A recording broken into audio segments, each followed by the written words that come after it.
अस्सलाम वालेकुम नाज़रीन, आप मेरा यूट्यूब चैनल देख रहे हैं। मेरा नाम सोहराब बरकत है। पाकिस्तान के अंदर एक केस चला और बड़ा हाई प्रोफाइल केस है। ज़हीर मुनीर बनाम रियासत पाकिस्तान इस्लामी जमहूरियत पाकिस्तान, अदालतों के सामने मुकदमा रखा गया। मुकदमे में क्लियरली था ह्यूमन ट्रैफिकिंग के दफात शामिल है, स्मगलिंग के दफात शामिल है, सिंध और Punjab child marriage restraint act की खिलाफ वर्जी हुई है। एक मासूम बच्ची को उठाकर उसे अगवा किया गया और उसके बाद उसके साथ जो बदसलूकी हुई, जो ह्यूमन टॉर्चर हुआ, वो भी सबके सामने।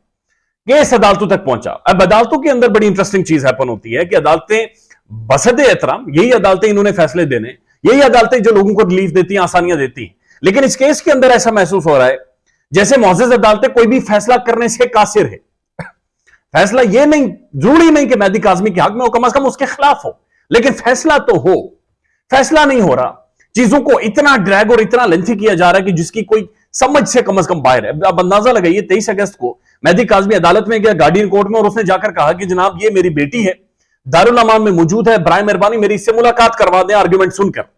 23 अगस्त से लेकर 10 अक्टूबर तक चक्की घूमती रहती है, सुई घूमती रहती है अदालत की।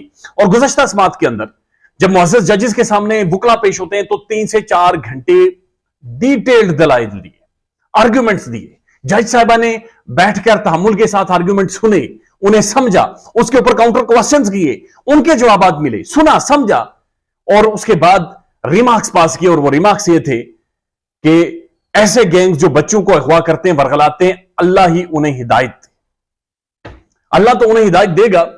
लेकिन जज साहबा ने जो उन्होंने हिदायत देनी थी वो ये थी कि उस समात का जो डिटेल ऑर्डर था, जो डिटेल नैरेटिव था, आर्गुमेंट था, उसका जो क्रक्स था वो अवाम के सामने रखा जाता कि जज साहबा ने इस आर्गुमेंट को क्या दिया है, क्या समझा, क्या है कि मेहदी काज़मी को मिलने देना चाहिए या नहीं देना चाहिए। वो फैसला, वो डिटेल आर्गुमेंट, डिटेल जजमेंट जो उन्होंने देनी थी, डिटेल ऑर्डर देना था, वो 4-5 दिन हो गए होल्ड पर है। रिपोर्टर्स जाते हैं, जर्नलिस्ट जाते हैं, वो कहते हैं कि जी कोई डिटेल ऑर्डर, कोई डिटेल जजमेंट इसके बारे में हमारे पास नहीं है।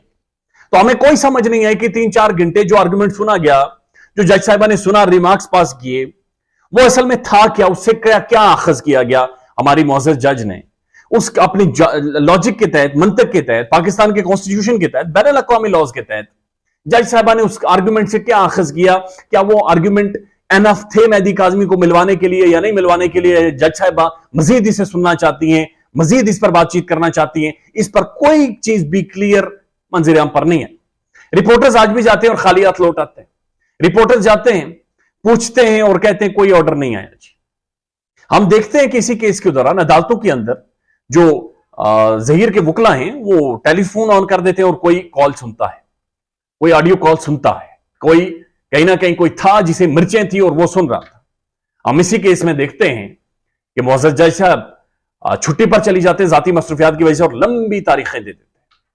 अब शायद सकलैन साहब ने भी इस पर बात की है, जो बड़े प्रोमिनेंट कोर्ट रिपोर्टर हैं, और उनका भी कहना है, शायद हुसैन साहब भी कहना है कि अनप्रेसिडेंटेड है। ये अनप्रेसिडेंटेड और गैर मामूली है कि जज साहबा आर्ग्यूमेंट सुने और उसके ऊपर डिटेल जो ऑर्डर देना हो वो अभी तक मंजर आम पर नहीं आए और 4-5 दिन गुजर जाए। आज का दिन, मंडे का वर्किंग दिन भी गुजर जाए और उसके ऊपर कोई भी डिटेल्ड आर्ग्यूमेंट ना आए, डिटेल ऑर्डर ना आए, डिटेल जजमेंट ना आए। सवालात उठते हैं, बड़े संजीदा सवालात उठते हैं। इन्हीं अदालतों ने रिलीफ देना है, लेकिन ये अदालतें जब केस को लंबा करेंगी, फैसला करने के बजाय या फैसला देने के बजाय, उससे कम से कम ये चीज अखज होती है जो इस्लामाबाद हाई कोर्ट के चीफ जस्टिस, इस्लामाबाद एक मुअज़्ज़ज़ जज, अगर मैं भूल नहीं रहा, जनाब शौकत सिद्दीकी साहब ने कहा था कि पाकिस्तान की जुडिशरी को, पाकिस्तान की अदालतों को इन्फ्लुएंस किया जाता है, पाकिस्तान की जजेस को इन्फ्लुएंस किया जाता है। मरियम नवाज शरीफ, पाकिस्तान की प्रोमिनेंट पॉलिटिशियन, खड़ी होकर ये कहती हैं या प्रेस टॉक करती हैं कि सुप्रीम कोर्ट का जो बेंच बनता है, जो chief justice of Pakistan bench बनाते हैं, वो फिक्स बेंच होता है। ये वो प्रोमिनेंट पर्सनालिटीज बातें कर रही हैं। उन सारी बातों को सामने रखें तो हमें आज भी जुडिशरी के ऊपर यकीन है। लेकिन बराए मेहरबानी सवाल है, आखिर फैसले डिले का शिकार क्यों होते हैं? फैसले दिए क्यों नहीं जाते? हक में हूं या खिलाफ में हूं, ये अलग डिबेट है, लेकिन लेंथी आर्ग्यूमेंट सुनने के बाद भी फैसले ना देना, ये क्या मंतक है, क्या लॉजिक है? कम से कम ये हम समझने से कासिर है। ख्याल रखिएगा अपना। अल्लाह हाफिज।